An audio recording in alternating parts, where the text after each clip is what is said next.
हमारी रियासत में जो चल रहा है, ये इसके ऊपर गौर फोकस करके मैंने हमारे माइनॉरिटी डिपार्टमेंट से करेंगे बोल के सोचा था, लेकिन बाद में हम सब लोग बैठ के बात करके ये बगैर किसी पार्टी का टैग रखे करेंगे बोल के डिसाइड करके करें। क्योंकि मुल्क में जिन हालात पर चल रहा है, हालात जिस तरीके से मुल्क में जा रहे हैं, इससे मुल्क के लिए भी खतरा है और उसमें खासकर रियासत में भी खतरा है। इसमें सब तमाम टारगेट मुसलमान नज़र आ रहा है, लेकिन इसमें तमाम कम्युनिटीज़ के बैकवर्ड क्लास शेड्यूल कास्ट वालों का भी इसमें टारगेट है। ये सब सोचते हुए हम लोगों ने ये जो साहित्य लोग हैं, जो राइटर्स लोग हैं, बुलाया। और इससे पहले भी हमने उनसे बातचीत की थी हमारी, उसके उसी ताल्लुक से ही वो 60 पर 1 आदमी साइन कर चीफ मिनिस्टर को भी दिए थे। उसके बाद नेक्स्ट डे आज ये इसके ऊपर हमारी बातचीत हुई है। लेकिन हमारा मकसद यही है कि लोगों में भाईचारगी पैदा करना। एक छोटी चीज़ जो हमारे चंद बिगड़े हुए नौजवानों की तरफ से शुरू हुई है, हिजाब का मामला, आज हमारी हालत यहाँ पर लाके रुकी है। हिजाब से शुरू होकर कहाँ तक हम आ गए, इसकी तरफ सोचना भी हमारे लिए बहुत मुश्किल है। तो यात्राओं में हमारे दुकान नहीं डालना, ये सभी जो चीज़ें हैं, हलाल का गोश्त के मामले में आ गए। अभी आते आते बहुत से मस्जिदों के माइक के बारे में आ गए, एक लेते रहते हैं। इसमें घबराने की भी बात नहीं है, इसमें कुछ ये सब चलते रहता है, लेकिन हम लोग उसका एक्शन रिएक्शन में नहीं जाना है।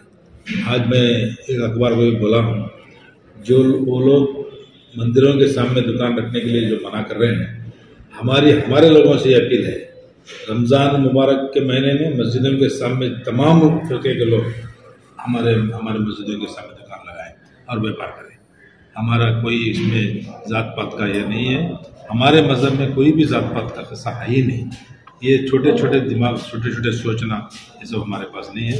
तमाम लोग, हमारे खासकर मुस्लिम कौम, जो रमज़ान 3 से शुरू हो रहा है, वो तमाम हिंदुस्तान के तमाम मस्जिदों के सामने तमाम फरके के लोग व्यापार करके हमारे उसमें फ़ायदा हो। ये छोटी थिंकिंग नहीं रहना चाहिए। हिजाब का मामला भी चल रहा है, हिजाब की तरफ से आज ये नौबत यहाँ पर आई है।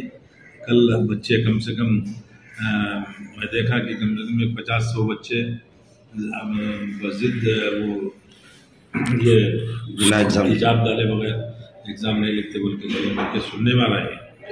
गारंटी नहीं है, सुनने में आ रहा है, लेकिन 99% जब बच्चे जाके एग्ज़ाम में हिस्सा लिए बल्कि मालूम हुआ है। इसके ताल्लुक से कानूनी कार्रवाई जो भी करना है हम लोग करेंगे, बेफिक्र रहना। क्योंकि मैं अभी 3-4 दिन के पहले हम 3-4 लोग जाके दिल्ली में वकीलों से बात करके आए हुए हैं। उसके ताल्लुक से जो सुप्रीम कोर्ट की तरफ से जो अपील करना है, जो करना है हम लोग करेंगे, बेफिक्री से आप लोग करें। ये आज की जो मीटिंग का खुलासा है, आज का जो मीटिंग का जो मामला है, उसके ताल्लुक से हम लोग आगे बहुत अलग प्लान बनाकर और तमाम लोगों को बुलाकर आगे इसका प्रोग्राम आगे बढ़ाएंगे। ये कॉन्स्टिट्यूशन का खिलाफ है। हमारा कॉन्स्टिट्यूशन है सर्वधर्म समभाव बोलते हैं, और हमारा कॉन्स्टिट्यूशन में हम मानते हैं और कहा वो बताया गया है, in the name of religion, caste, creed, gender, वहाँ कोई एक नहीं होना चाहिए, हाँ है ना, डिस्क्रिमिनेशन नहीं होना चाहिए। मगर अब ये हिंदुत्ववादियों ने फ़र्क है, हिंदू धर्म और हिंदुत्ववादियों के बीच में फ़र्क है। हिंदू धर्म कभी नहीं बोलता है किसी और रिलीजन को नफ़रत करो करके, कभी नहीं बोलता है। तो उसके अलावा कोई भी धर्म के ऊपर है मानवता धर्म। अब ये यात्रा के इसमें मुस्लिम ट्रेडर्स को वो जगह नहीं देना है, ये नहीं देना है, वो नहीं देना है, वो करके बोल रहे हैं ना, वो एंटी कॉन्स्टिट्यूशनल है।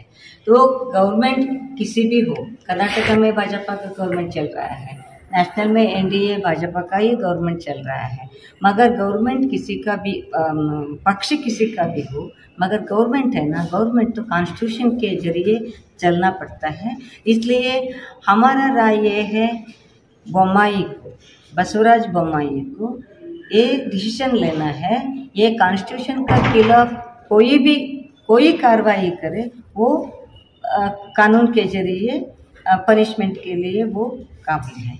इसलिए हम बोलते हैं हमारा भारत में, हमारा देश में हमारा कॉन्स्टिट्यूशन ही सबसे ऊंचा है, उससे ऊंचा कोई नहीं है। इसलिए ये गलत है, ये लोग कर रहे हैं। और दूसरा बात एक है, कोई भी होने दे, उनका जिंदगी का कोई वो ट्रेडर होता है, कोई एम्प्लॉय होता है, कोई कामकाज करके ज़िंदगी जीते हैं ना, उनका ज़िंदगी का ये आदाय को, इनकम को बाधा लेके आना बहुत बुरी बात है। वो फिर एंटी कॉन्स्टिट्यूशन है। आर्टिकल 21 बोलता है सबको वो ज़िंदगी जीने का अवसर है हमारा देश में करके, वो इसका खिलाफ भी है। इसलिए हम बोलते हैं या मुस्लिम के खिलाफ या क्या बोल रहे हैं ना, ये एंटी कॉन्स्टिट्यूशन है। क्योंकि मुस्लिम, जैन, बुद्ध, सिख, हिंदू सब क्रिश्चियन सब लोग भारत का यही देश का जनता है। Because in the entire South India, only Karnataka has been becoming like this. It is very unfortunate. This is the land of Basavana and it is very unfortunate. And every day they were creating one or the other problems, particularly as the Muslim community, because they wanted to consolidate the Hindu votes, nothing else. Because of that, they were creating everything. The big problem is, why we are worried about is, the government is behind it. The government itself is become so communal. How can the people can live in such a situation? That's very big problem with us. I don't know how to face this. Because of that only, we all the writers, journalists, and politicians and cultural people, we are all assembled here. We wanted to save this state from the communal elements. Otherwise, it will become another, Gujarat or something else. And they are planning for that also, because all these things, it leads, they may be planning some big issue. Really, we are worried. We wanted to avoid that. Hence, we wanted to educate the people. We have to tell the particularly Hindus, not only the Hindutva people are creating this, not the Hindus. We must tell them what is their intention, what is their intention behind this, and all these things. We have to explain them and we have to educate them.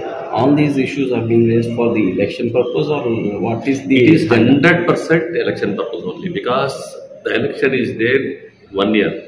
Okay, they haven't done anything.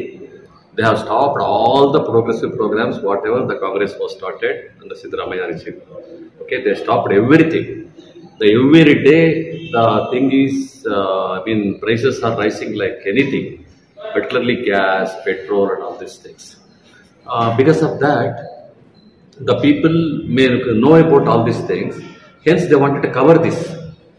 Hence, they are creating such communal things. We want to educate the people about this. Karnataka government and central government, ये दोनों भी मुस्लिम लोगों के बारे में बहुत है, उनको दृष्टि में रखकर ही काम कर रहे हैं। कितने क्या करना है, गोहत्या मसूदे, उन सब तो भी लोग ऐसा कर रहे हैं ना। ये टाइम पर हम अभी मीटिंग में क्या बात की है, सभी लोग, सब जाति, सब कौम, सब लोग हम मिलकर, एक ही हिजाब का नहीं, और क्या तो भी समस्या आने दो, वो सब समस्या को सभी लोग मिलकर हम फेस करना है। और बोराटा ಮಾಡೋದಿದೆ ಅಂತ ಹೇಳ್ತಾರಲ್ಲ, वो लिंगायत हो चाहे वो बीजेपी छोड़कर दूसरे और पार्टी, और ये बम्मन लोग छोड़कर, वैदिकशाही वो छोड़कर, बाकी सब हिंदा, दलित, अल्पसंख्यक, सभी लोग, माइनॉरिटी, सभी लोग मिलकर हम सबके बारे में हम ये करना है, सब प्रोटेस्ट करना है। वो प्रोटेस्ट कैसा करना है बोले तो, अभी ये हिजाब का बात आए तो खाली मुस्लिम नहीं, दलित को मार डाले तो दलित को नहीं, सभी लोग मिलकर सभी करेंगे। अब से हम काम शुरू करते हैं, क्योंकि इलेक्शन आने तक 1 साल है इलेक्शन, तब तक भी हम हमारे कर्नाटक स्टेट के लिए, देश के लिए हम क्या करना है, वो सब लोगों को हम जानकारी देना है। इसलिए हम हर एक जिला, हर एक ताल्लुक में हम सब मिलकर काम करेंगे, उनको एक अवेयरनेस लाएंगे और ये क्या कर रहे हैं ना अभी उनको हटाएं।